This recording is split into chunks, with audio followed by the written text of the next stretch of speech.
So despite being a non-constitutional body, Prime Minister's office has wielded immense decision-making power in India. Discuss with the advantages and the issue associated with it. So Prime Minister office is a non-constitutional, non-statutory body working at the apex of the governance structure in India. So it is working at the apex of governance structure of India, and it is a non-constitutional, non-statutory body working at the apex of governance structure in India. Advantage है कि so detailed discussion on the pros and cons not possible in Lok Sabha due to plethora of members. We know that detailed discussion in Lok Sabha is not possible due to plethora of members.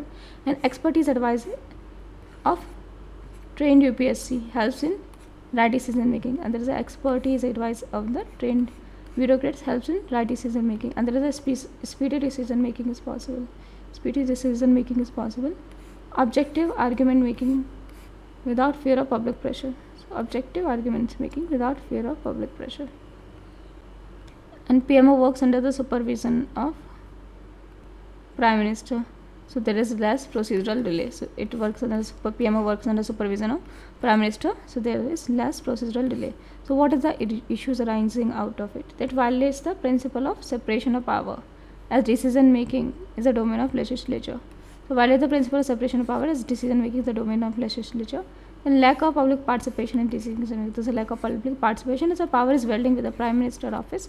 There is a lack of public participation in decision making. Inadequate checks against the decision guided by shallow personal interest. So there is an inadequate check against the decision that is guided by shallow personal interest. Again, the principle of executive responsibility to legislature. Again, the principle of executive responsibility to legislature, Article 78.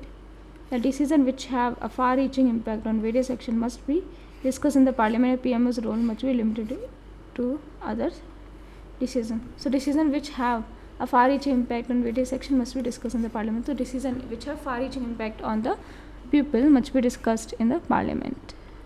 And the PMO's role must be limited to the other decision.